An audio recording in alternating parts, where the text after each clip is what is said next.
So I found myself wearing this little thing more and more as of late. This is the really gorgeous Nezumi Tonnerre monochrome chronograph. You have to switch in the strap. This one finally fits me. And yeah, I just love the look of this thing, especially for the money. Definitely one of the best looking chronos under 1,000 quid. And in fact, it's more like about £300 right now. And this brand have recently done this sort of thing again in a way, because this is like a monochrome version of a watch they previously released. And they sent me an email the other week saying that they'd kind of done something similar to this. This being one of their other racing-inspired chronographs, the Corbeau chronograph. And when they told me, I was like, well, definitely want to cover this, because if the last one was anything to go by, I'm in for a treat. So yeah, thanks to Nezumi for loaning this in. You'll find a link to it in the video description, as well as to this one, of course, if it's still available. But yeah, I thought today I'll unbox it for you, give me my first impressions. Now, I have taken the top of the box off there just because it's got my address on. But I haven't actually taken a look at this yet. Ships in similarly cool retro packaging to other Nezumi watches. This is a Swedish brand whose watches are assembled in Germany, so quite an unusual setup, but yeah, their theming really is on point. Now, the original version of this watch I never really looked at because I didn't think it was that good, but from the couple of pictures I've seen, this one does look substantially better. Maybe I'm just a sucker for a black chronograph, if that's what this version is. Not sure exactly which one they've sent me here.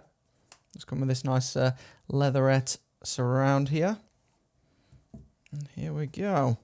Thought that had a piece of film on it first, but no, I don't think it does. But here it is, the new Corbeau chronograph. So this one's the black one with the orange accents. They've also done another version, I think like a special Pan Am one, which arguably looks even better. But this is the one we've got here. It does have a unidirectional bezel there. Feels pretty good, and yeah, nicely aligned too. And it certainly carries some things over from some of their other designs like this one. You'll see they often use this like Omega-inspired curved lug setup, albeit the sides are quite different. And it's got heavy aeronautical theming, this one as well. A lot of their other designs are primarily racing-inspired, but this one looks more like something you'd see on the wrist of a pilot, I reckon. A bit more kind of militaristic than what I typically wear myself, but it's probably a little bit better looking than the previous one from Nezumi I looked at. Something else that's pretty cool is the strap. Not seen one like this before, at least not from Nezumi, and I haven't really seen one like this in a while. It's got a fabric outer and then a really nice leather inner there as well. Do like the texture of this. As for the specs on this one, I'll give you a quick rundown. As you might expect, this one's got a 316L stainless steel case. This one is fully brushed all the way over from the looks of this. Under the hood, under this pretty cool case back, is a Seiko VK63. So this is a Mecha Quartz chronograph. As you might expect, this one again costs, I think it's equivalent to just over 300 Great British pounds, this one. And unless it's a Seagull, you aren't really going to get a chronograph that's mechanical at that cost. 120 click bezel. It's got a push-pull crown here. Just has the standard kind of 5 ATM water resistance on this one. We'll get the full measurements in a moment as well. The crystal there is a double domed sapphire, and it's got an AR coating on the inside apparently. Does a reasonable job. One thing to note is this one's like one where it is raised slightly at the edges, as you can see, and it has a very subtle dome in the center as well. And compared to the really steep bubble effect crystals, you know, the ones where they're really flat on the top, these always tend to be slightly more hazy and glary. But I wouldn't call legibility too much of a problem here. Still got fairly high contrast design. I'll set that movement there running. This one also looks to have some pretty cool luminescence from what I've seen on the web listing, so I'll give that a check in a moment. First things first, here's a close-up look at the design. Definitely one of the most unique micro brands on the market right now, Nezumi, so always appreciate them for that.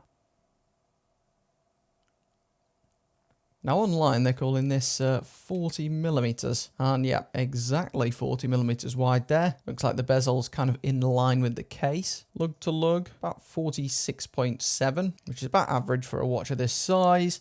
And then thickness with the domed crystal, I've got 12.7 right in the center. Discounting that, it would be more like about 11.4. So not the thinnest, but I don't know, it kind of looks quite thin, doesn't it? Maybe I've spent too much time with automatic watches recently. But yeah, still quite a cool side profile on this watch. Really like the canvas strap on this one, not just aesthetically, but It's actually very comfortable too. I'd say it maybe wears a little bit smaller than you'd expect. Doesn't look like a 40mm watch to me. Normally that size is pretty out of bounds for my arm. My wrist is only 6¼ inches, but yeah, maybe wears bit more like a 39, maybe 39.5. No problems there with wrist conformity either. Nice and slim and flush. Subdials there kind of inset into the dial, which does help to add to some of the depth. But very intrigued to see the low light performance of this one, because I suspect we may be in for a bit of a show. But first I'll do a quick crystal check, against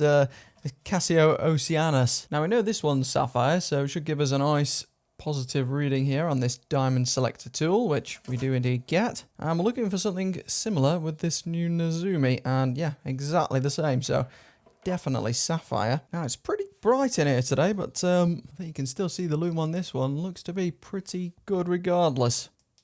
So yeah, just after a few seconds there with the old torch. Did it say BGW9 on the listing? Just says here Swiss grade X1 Superluminova. Definitely above average performance. I gave that maybe like a 7.5 out of 10. The hands maybe a little bit better than the markers from what I can see. So that's the new military-inspired Corbeau chronograph from Nezumi Watches. You'll find it linked in the video description if you want to learn more about it. Overall, I quite like this actually, much more than I expected initially. Not sure I would personally wear it over this one that I've already got. You know, this sort of styling is just more to my taste, but I do think this new version certainly got more uniqueness to it. Definitely fits the military vibe better.